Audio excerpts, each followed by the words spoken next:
నానా మీరు అనాలే కానీ ఇప్పటికిప్పుడు 25 లక్షలు సంపాదించే ట్రిక్ తెలుసు నాకు. షబాష్, నా కొడుకు వీడు. ఎలా రా? ఏంలే ఇల్లు అమ్మేద్దాం. ఏర్రి పూక. ఏంది సుబ్బారావు, అందరికి స్వీట్స్ పంచుతున్నావు? ఏంది ప్రమోషన్ ఏమైనా వచ్చిందా ఏంది? కాదు, మా ఆవిడ 10 సంవత్సరాల నుంచి చూస్తున్న నాటిక ఈ రోజు అయిపోయింది, అందుకే ఈ సంతోషం.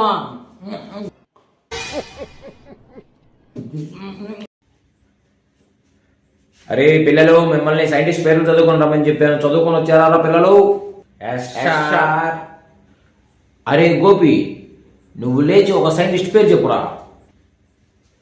శివ, నాగ, గణేశ, విష్ణు, గోపాల, కృష్ణ, రామచంద్ర, శేఖర్, సార్. ఎవర్రా వీళ్ళు?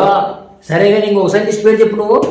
శేఖర, చంద్ర, రామ, గణేశ, విష్ణు, గోపాల్, కృష్ణ, సార్. ఎవర్రా వీడు? చాయ్ కూర్చో. తాత, నేను ఒకటి అడగాలి తాత. సరే అడుగురా మనోడా. తాత, నువ్వు అవ్వని ఎలా పెళ్లి చేసుకున్నావు? పొద్దుగూగులు అరిసి వచ్చింది. నువ్వు ఎలా భరిస్తున్నావు తాత అసలు ఈ ముసల్దాన్ని? ఏం చేస్తావురా? అప్పట్లో మీ ముత్తావా మీ ముత్తాత ఏం చేశారు? మంచి అమ్మాయి, మంచిగా పని చేసిద్ది, అసలు నోరే లేదు అని చెప్పి చేశారా? ఏం చేస్తావు? ఇట్లా తెగలబడింది నా వ్యవహారం. ఏం చేస్తావు తాత? నువ్వు అవ్వని పెళ్లి చేసుకున్నాక ఎవరు నేను చూసావా?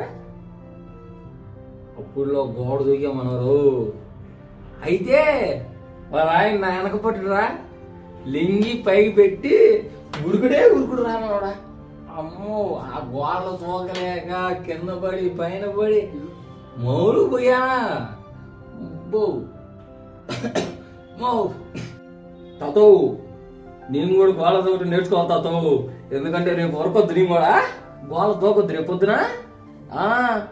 పోరా పిల్ల, గోడలు దూకుతురండి గోడలు. రాత్రి కరెంట్ బిల్లు కట్టమని 1000 రూపాయలు ఇచ్చాగా, ఏం చేసావు? సార్, మా దాన్ని బ్యాగ్ కట్టాడు 10,000 చేశాగా. నా మనోడు అప్పు తాత. మా నాన్నగారి పేరు ఎర్త్ హస్బెండ్ భూపతి. మా అన్నయ్య గారి పేరు కింగ్ గోల్డ్ అంటే బంగారు రాజు. మా అక్కగారి పేరు స్మాల్ మదర్ చిన్నమ్మ. మా బామ్మగారి పేరు ఫ్లవర్ మదర్ పుష్పమ్మ. ఏ మనవడా, ఏ పని చేయాలన్నా ఈ తాత బాగుపడతావు. మా ఫ్రెండ్స్ తో సినిమా పోదాం అనుకుంటున్నా. పోరా తో, మా ఫ్రెండ్స్ తో ఆడుకోవడానికి పోతున్నా. రోజు మా ఫ్రెండ్స్ తో తాగడానికి పోతున్నారు. పోరా, ఎక్కడ పడితే అక్కడ కూర్చొని కానీ అదేం లేదులే. రే, నువ్వు తాగితే తాగావు, నా పరువు తీవాము నువ్వు. అసలు నా పరువు తీస్తున్నాను. ఏది చెప్పు. ఏది అయితే ఏది చెప్పు. ఏం లేదయ్యా, తాగి ఒక ఇంట్లో కూర్చొని తాగాయా, వాళ్ళకి ఇలా కండ రాకుండా ఉంటావు, నా పరువు కూడా తీయకుండా ఉంటావు నువ్వు. రేపటి నుంచి ఇంట్లోనే తాగు నువ్వు, నేను తీసుకొస్తావు. రేపో నా కొడుకు నన్ను కొడతాడు. ఆ మాట కోసమే ఎదురు చూస్తూ ఉన్నా. గోపి, నన్ను వదిలి వెళ్ళిపోతావా? చాచా, ఆ ఆలోచనే లేదు. నన్ను ప్రేమిస్తున్నావు కదా గోపి నువ్వు. 24 గంటలు అదే చేస్తాను. నన్ను ఎప్పుడు మోసం చేయవు కదా నువ్వు. సచ్చినా చేయను. నన్ను కిస్ చేస్తావా? ఆ అవకాశాన్ని ఎందుకు వదులుకుంటాను? నన్ను కొడతావా? పిచ్చి పిచ్చి ఆలోచనలు పెట్టుకోగా. నేను నిన్ను నమ్మొచ్చా? ఎస్, నా మరదల వల్ల ఇవాళ వీడియో చేయాల్సి వచ్చింది. నచ్చితే లైక్ చేయండి, సబ్స్క్రైబ్ చేయండి, బెల్ ఐకాన్ ఆన్లో పెట్టుకోండి. Thank you so much guys, bye bye.